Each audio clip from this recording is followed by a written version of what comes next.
Olá pessoal, tudo bem? Então, eu estive conversando com os alunos em sala de aula acerca da temática de reforma e contra-reforma.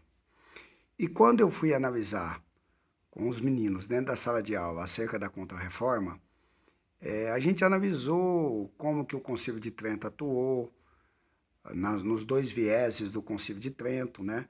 Um que tem a função de reformar as práticas da igreja, mantendo os dogmas, mas o outro viés que é na adoção de estratégias para conter o avanço do protestantismo. E nessa perspectiva, portanto, de adotar estratégias para conter o avanço do protestantismo, uma das utilizadas vai ser a reativação do Tribunal de Santo Ofício. Você se recorda que o Tribunal de Santo Ofício foi desativado no século XIV, depois que houve o combate intenso às heresias, sobretudo as heresias dos valdenses e as heresias dos cátaros. Então, a Inquisição, a Santa Inquisição, desativou o Tribunal de Santo Ofício. Com o advento da Reforma Protestante, a partir de Lutero, de 1517, portanto do século XVI, você vai perceber que a Igreja Católica vai tomar uma atitude dentro do Concílio de Trento de adotar estratégias. E nesse sentido, uma delas é a reativação do Tribunal de Santo Ofício, que tem como o ofício processar, julgar e condenar as pessoas que forem acusadas, e se for o caso condenar, de terem cometido heresias. Né? E nesse processo, portanto, o que você vai notar, o que você vai reparar?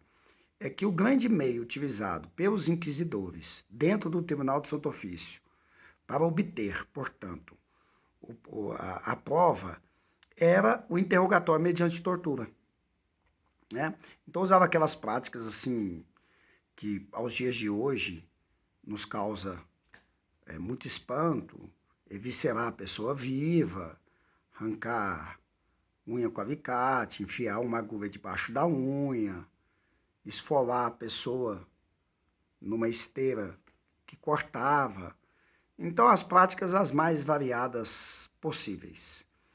E aí, em um determinado momento da aula, eu perguntei aos meninos, como eu tenho o costume de perguntar aos meninos e às meninas, se a tortura seria ou não um método eficaz na obtenção de prova.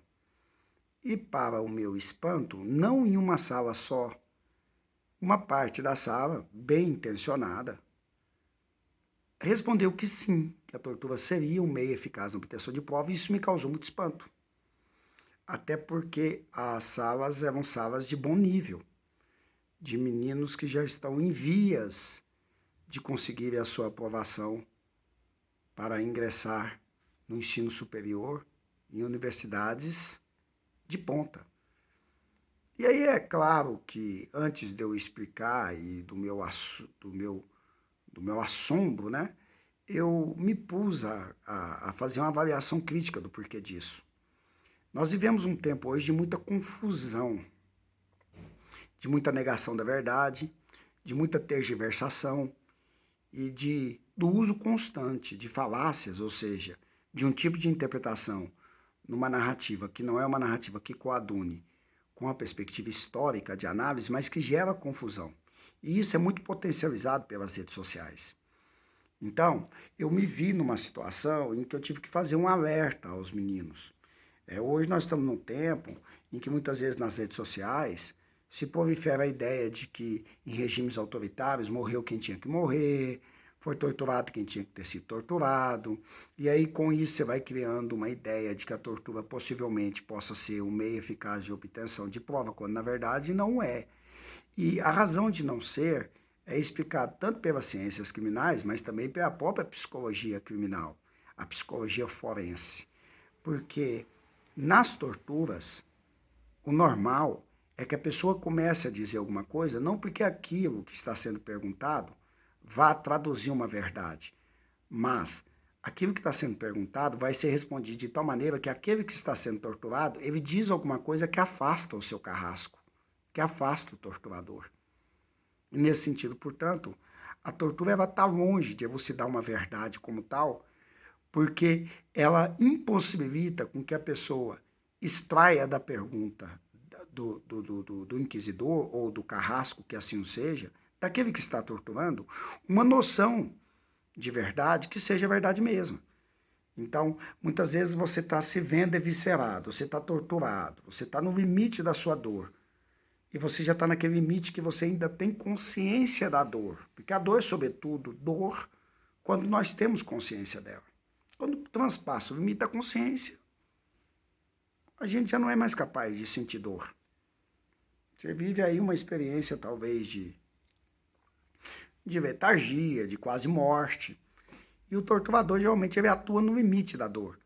E ao perguntar nesse limite, muitas vezes a pessoa do lado de lá, subjetivamente fragilizada, ela responde alguma coisa que não é a verdade mesma, mas que é alguma coisa que ela acredita que vá afastar aquele que o tortura.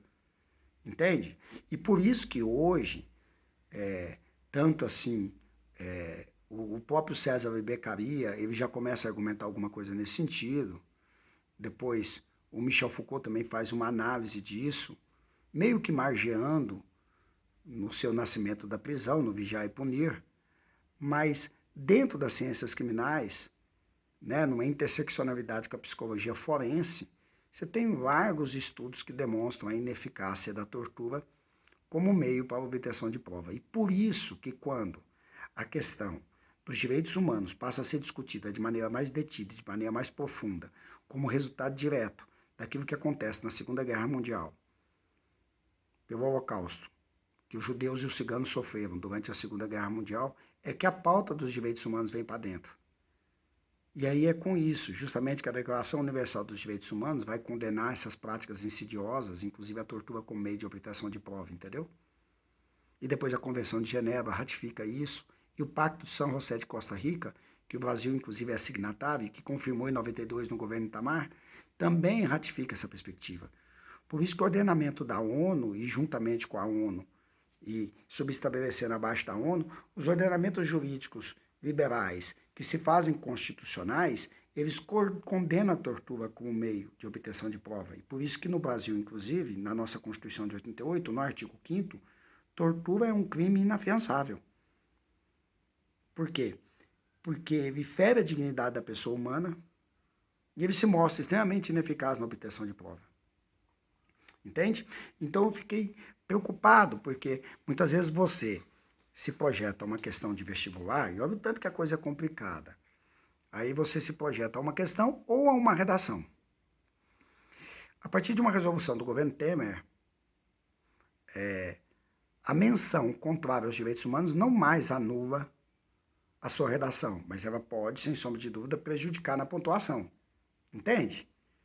E aí muitas vezes é quando a sua nota ela pode cair muito por um uso de uma expressão, tipo, a tortura ainda que um meio insidioso, mas se mostrou eficaz na obtenção de prova, você já invalidou o argumento, a sua base argumentativa na sua redação, entendeu?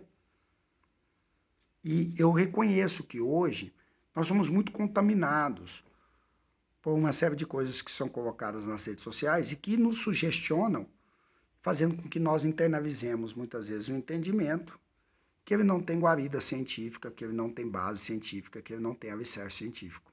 Entendeu? Então eu gostaria aqui nesse momento de ter passado essa mensagem para vocês diante dessa provocação que me foi feita dentro de sala de aula. Tudo bem? É isso aí.